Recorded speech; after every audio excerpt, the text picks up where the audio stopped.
नमस्कार विद्यार्थी मित्रांनो, अभ्यास मित्र परिवारामध्ये तुम्हा सर्वांचं खूप खूप स्वागत आहे. आज आपण 15 जुलै 2026 चा करंट अफेअर्स या ठिकाणी बघणार आहोत.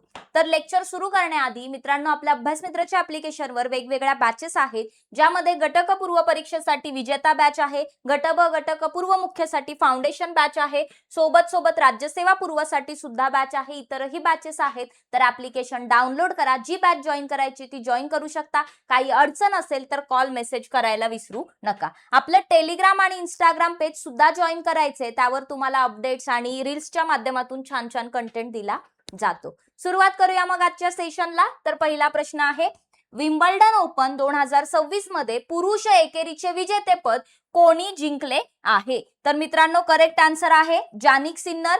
जानिक सिन्नरने हे पुरुष एकेरीचं विजेतेपद जे आहे ते जिंकलेलं आहे. इथे तुम्हाला थोडेसे टिक मार्क्स वगैरे दिसतील, कारण की लेक्चर जे आहे ते एकदा रेकॉर्ड झालं, पण थोडंसं टेक्निकल प्रॉब्लेम आला, सो मला पुन्हा रेकॉर्ड करावं लागतंय, त्यासाठी सॉरी. सो जर आपण पाहिलं तर जानिक सिन्नर हे याचं करेक्ट आन्सर आहे.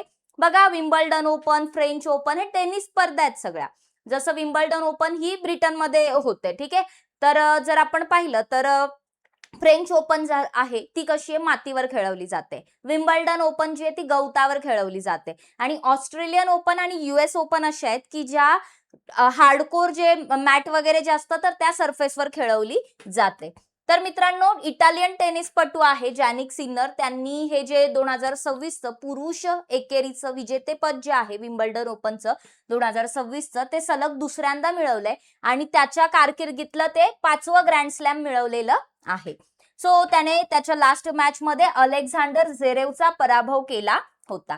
मग विम्बल्डन ओपन 2026 चे इतर विजेते सुद्धा दिले. कालच्या सेशन मध्ये आपण पाहिलं होतं मार्सेलो एरेवालो आणि जोएना ओस्टापेंको, तर हे मिश्र दुहेरीचे विजेते आहेत. तसं महिला एकेरीचे विजेते लिंडा नोस्कोवा जी चेक रिपब्लिकची आहे. देन पुरुष दुहेरीमध्ये हॅरी हेलिओरा आणि हेनी पॅटन आहेत. महिला दुहेरी विजेत्यामध्ये गुओ हॅन्यू आणि क्रिस्टिना म्लाडेनोविक हे आहेत. सो हे इतर विजेते सुद्धा इम्पॉर्टंट आहेत. नेक्स्ट क्वेश्चन, जुलै 2026 मध्ये ब्रिटनचे नवीन पंतप्रधान म्हणून कोणाची निवड करण्यात आली आहे? तर करेक्ट आन्सर आहे एंडी बनहम. तर यांची ब्रिटनचे नवीन पंतप्रधान म्हणून निवड करण्यात आलेली आहे. सो ते त्यांचा जो कारभार आहे तो आत्ताचे जे पंतप्रधान आहेत त्यांनी राजीनामा दिल्यानंतर, कीर स्टारमर यांनी राजीनामा दिल्यानंतर ते काय करणार आहेत तर त्यांचा कारभार स्वीकारणार आहेत 20 जुलै पासून. सो बेसिकली हे जे एंडी बर्नहम आहेत तर हे लेबर पार्टीचे एकमेव उमेदवार समोर आले होते.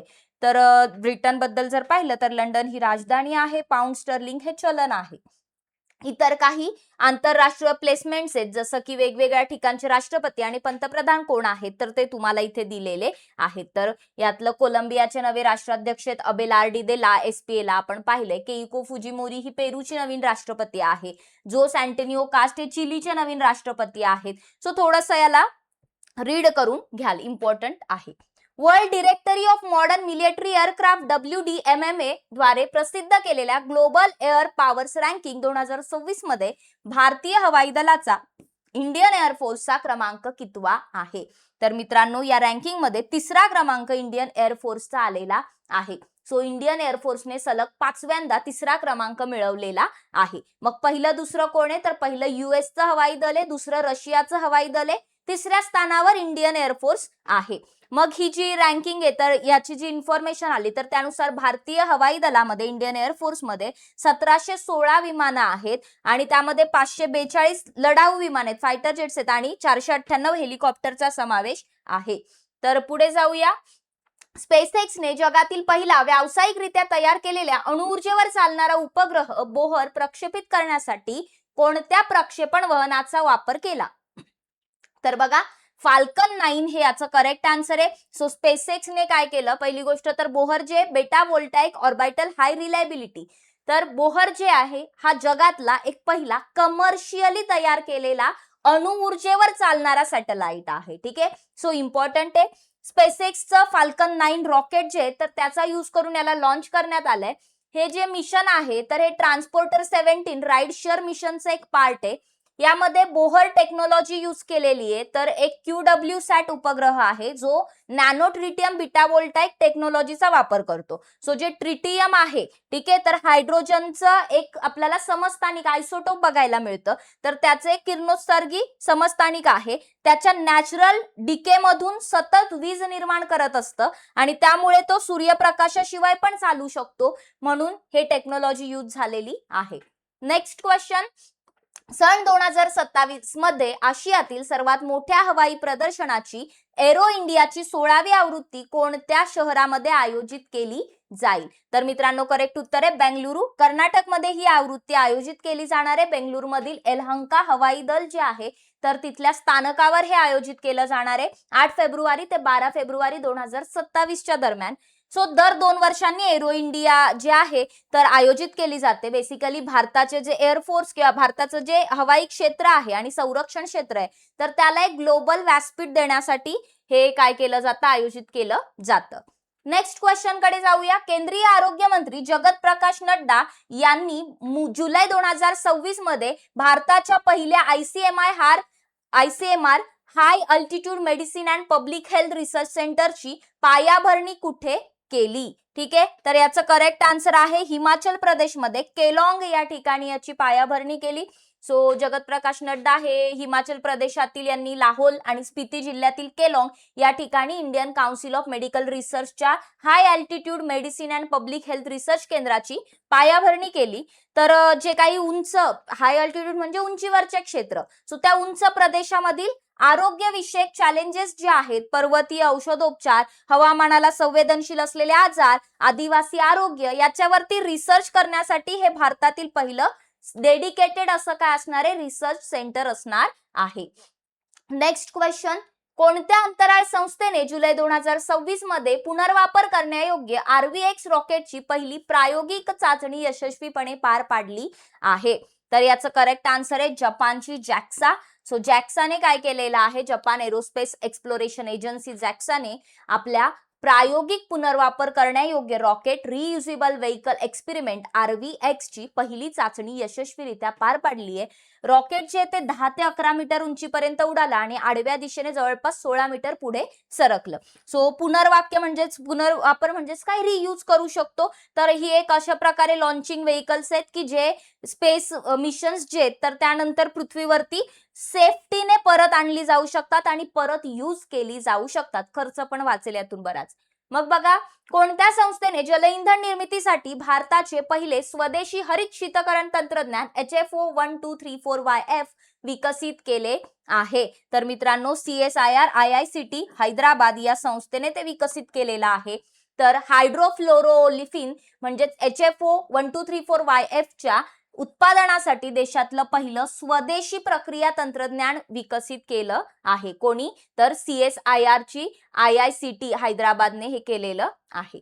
मग हरित रेफ्रिजरेंट जो आहे HFO 1234YF बद्दल जर पाहिलं तर हा एक हरित रेफ्रिजरेंट आहे, पर्यावरण पूरक रेफ्रिजरेंट आहे. जसं CFC HFC आपण बघत होतो की यातून पर्यावरणाला किंवा ग्रीन हाऊस गॅसेस मध्ये ते जातंय, सो आपल्याला नुकसान होत होतं. तर हे थोडंसं सेफर मानलं जातं, HFC वगैरेची आता हे जागा घेईल.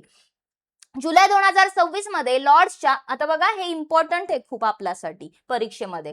देन जुलै 2026 मध्ये लॉर्ड्सच्या प्रतिष्ठित ऑनर्स बोर्डवर नाव कोरली जाणारी पहिली भारतीय महिला क्रिकेटपटू कोण ठरली आहे? तर क्रांती गोड. सो क्रांती गोड हिचं नाव काय केलेलं आहे तर लॉर्ड्स जे मैदान आहे, ठीक आहे, तर लॉर्ड्सच्या प्रतिष्ठित ऑनर्स बोर्डवरती तिचं नाव कोरलं गेलं आहे. तर ही जर आपण पाहिली तर एक स्पेसिफिक आपल्याला हिस्ट्री मधली पहिली दिसते. भारतातली 22 वर्षीय वेगवान गोलंदाज आहे ती, जिने इंग्लंड विरुद्ध खेळल्या गेलेल्या एकमेव महिला कसोटी सामन्यामध्ये 5 विकेट घेतल्या आणि ऐतिहासिक कामगिरी केली. आणि त्याच दरम्यान तिने भारतीय यष्टिरक्षक फलंदाज यास्तिका भाटियाने सुद्धा 113 धावांचं शतक केलं होतं. सो यानंतर लॉर्ड्सच्या प्रतिष्ठित वेटिंग ऑनर्स बोर्डवरती आपलं नाव नोंदवणारी ही क्रांती गोड काय ठरली? पहिली महिला ठरलेली आहे. नेक्स्ट क्वेश्चन, जुलै 2026 मध्ये भारतीय भूवैज्ञानिक सर्वेक्षण GSI ने कोणत्या राज्यात थोरियम युक्त दुर्मिळ खनिज साठ्यांचा मोनॅझाइट महत्वपूर्ण शोध लावलाय? So again most important question आहे. याचं करेक्ट आन्सर आहे कर्नाटक मधील चामराजनगर येथे थोरियम युक्त दुर्मिळ खनिज साठ्यांचा जे मोनॅझाईट आहे त्याचा शोध लागलेला आहे. सो जी भारतीय भूवैज्ञानिक सर्वेक्षण जे आहे GSI, तर त्यानुसार कर्नाटकमधील चामराजनगर जिल्ह्यामध्ये गुंडुलपेट तालुक्यामध्ये थोरियम युक्त खनिज साठे जे आहेत ते सापडलेले आहेत. तर हे जे भांडार आहे ते कुथनूर आणि आसपासच्या गावांमध्ये जवळपास 700 एकर परिसरात पसरलेलं आहे. मग थोरियम काय, तर थोरियम एक नॅचरल रेडिओ ऍक्टिव्ह मेटल आहे जे त्याचं 90 हे अणुक्रमांक ॲटॉमिक नंबर आहे. भविष्यामधील ऊर्जा सोर्स, एनर्जी सोर्स म्हणून यूज केलं जाऊ शकतं. 233 हे त्याचं ॲटॉमिक वेट आहे आणि थोरियम वर रिएक्शन करून युरेनियम तयार होतं. ठीक आहे. सो या प्रकारे आपल्याला अणुऊर्जा केंद्रात पण त्याचा यूज होताना दिसतं. तर थोरियम जे ते भविष्यातील आपण जर पाहिलं तर रिएक्टर मध्ये विखंडनक्षम युरेनियम मध्ये त्याचं रूपांतर होऊ शकतो. सो एक महत्वाचं ऊर्जा आपल्याला यातून ऊर्जा स्वरूप पाहायला मिळतं.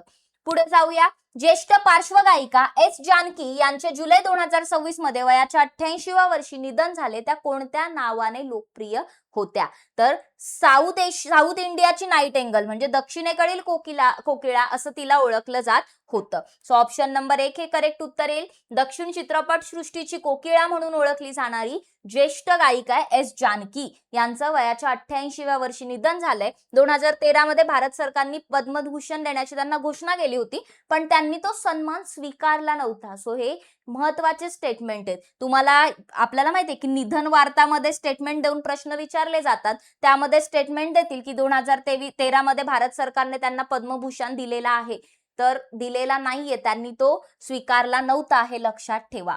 पुढे जाऊया.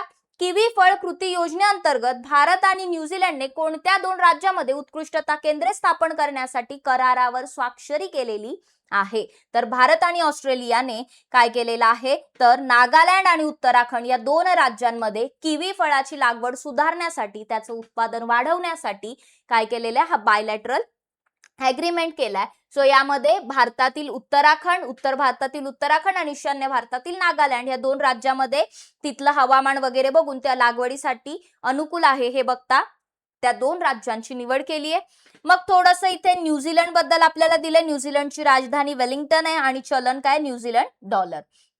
जुलै 2026 मध्ये जागतिक बँकेने PM सूर्यघर मोफत वीज योजना अंतर्गत भारताच्या राष्ट्रीय रूफटॉप सोलार कार्यक्रमासाठी किती आर्थिक पॅकेज मंजूर केले आहे, तर याचं करेक्ट आन्सर आहे 890 दशलक्ष अमेरिकन डॉलर्स एवढं पॅकेज जे आहे ते मंजूर केलेलं आहे. ग्लोबल वर्ल्ड बँक जी आहे आपली, तर त्या वर्ल्ड बँकेने भारताच्या सौर छप्पर उपक्रमासाठी 890 दशलक्ष अमेरिकी डॉलर्सची तरतूद केली आहे आणि जे देशभरातील लाखो घरांना स्वच्छ ऊर्जा पुरवायची, हाच या फंडिंगचा मेन उद्देश आहे. सो पंतप्रधान सूर्यघर मोफत वीज योजना काय आहे, तर पहिली गोष्ट 13 फेब्रुवारी 2024 ला पंतप्रधान नरेंद्र मोदी यांच्या हस्ते या योजनेचं उद्घाटन झालं होतं. 15 फेब्रुवारी 2024 ला याचा शुभारंभ झाला. नोडल मिनिस्ट्री जर पाहिली तर नवीन आणि नवीकरणीय ऊर्जा मंत्रालय ही नोडल मिनिस्ट्री आहे. 1 कोटी घरांना दर महिने 300 युनिट मोफत वीज पुरवण्यासाठी ही योजना सुरू करण्यात आलेली आहे. पुढे जाऊया. MSME उत्पादनांची गुणवत्ता, स्पर्धात्मकता आणि बाजारपेठेतील उपलब्धता मजबूत करण्यासाठी कोणत्या संस्थेने राष्ट्रीय लघु उद्योग महामंडळ NSIC सोबत सामंजस्य करार केलेला आहे, तर मित्रांनो याचं करेक्ट आन्सर आहे भारतीय लघु उद्योग विकास बँक. ठीक आहे. सो ऑप्शन नंबर 4 हे करेक्ट उत्तर इथे येणार आहे. या पार्टनरशिप मध्ये जर आपण पाहिलं तर भारतीय गुणवत्ता परिषदेचे QCI चे गुणवत्ता अधिस्वीकृती आणि प्रमाणन क्षेत्रातील कौशल्य, राष्ट्रीय लघु उद्योग महामंडळाची NSIC ची MSME सहाय्यता यंत्रणा जी आहे याचा संगम इथे होतो. सो बेसिकली जागतिक दर्जाच्या मानकांना प्रोत्साहन देता येईल आणि भारतीय उद्योगांच्या वाढीला गती देता येईल. लास्ट क्वेश्चन आहे. कोणत्या देशाने जुलै 2026 मध्ये लॉंग मार्च 10B रॉकेटचा वापर करून रॉकेट बुस्टरचं पहिलं यशस्वी सागरी अवतरण केलेलं आहे, तर मित्रांनो याचं करेक्ट आन्सर आहे ऑप्शन नंबर 4 चीनने काय केलेलं आहे, तर दक्षिणेकडील हैनान प्रांतामधून लॉंग मार्च 10B रॉकेट प्रक्षेपित केला, लॉन्च केला आणि जसं ते लॉन्च झालं, उड्डाण झालं, त्यानंतर जवळपास 6 मिनिटांनी बूस्टर जे आहे ते मुख्य रॉकेट पासून सेपरेट झालं, समुद्रातील एका प्लॅटफॉर्मवर नियंत्रित रेग्युलेटेड पद्धतीने उतरलं. नेट कॅप्चर टेक्नॉलॉजी जर पाहिलं तर इथं पारंपरिक व्हर्टिकल लँडिंगच्या विपरीत चीनने समुद्रामध्ये तयार केलेला स्पेसिफिक जाळ्याच्या सी बेस्ट नेट सिस्टमचा वापर करून बूस्टर जे ते सुरक्षितपणे परत मिळवला. सो अशा प्रकारे आजचे जे क्वेश्चन्स आहेत ते आपण कंप्लीट केलेले आहेत. मित्रांनो, विजेता बॅच तुम्ही जॉईन करू शकता ऍप्लिकेशन वरून. सोबत पूर्व मुख्याची फाउंडेशन बॅच आहे कंबाईन गट ब गट क साठी. याचे लेक्चर आजपासून ऍप्लिकेशनवर सुरू झालेले आहेत. त्याचबरोबर MPSC ची राज्यसेवेसाठी प्रीची बॅच आहे, ती सुद्धा जॉईन करू शकता. 4 कोर्सेस कॉम्प्लिमेंटरी आहेत. ऍप डाउनलोड करा, टेलिग्राम इंस्टाग्राम पेज जॉईन करा आणि काही अडचण असेल तर कॉल मेसेज करायला विसरू नका. सो क्वेश्चनचा आन्सर कमेंट बॉक्स मध्ये सांगायचंय. टेस्ट क्वेश्चन आहे, भारताच्या पहिल्या ICMR high altitude medicine and public health research सेंटरची पायाभरणी कुठे केली गेली? कमेंट करून नक्की सांगा. आणि व्हिडिओ कसा वाटला तर लाईक करा, शेअर करा तुमच्या मित्रमैत्रिणींना आणि चॅनलला सबस्क्राईब करायला विसरू नका. धन्यवाद. बघत राहा अभ्यास मित्र. Thank you very much.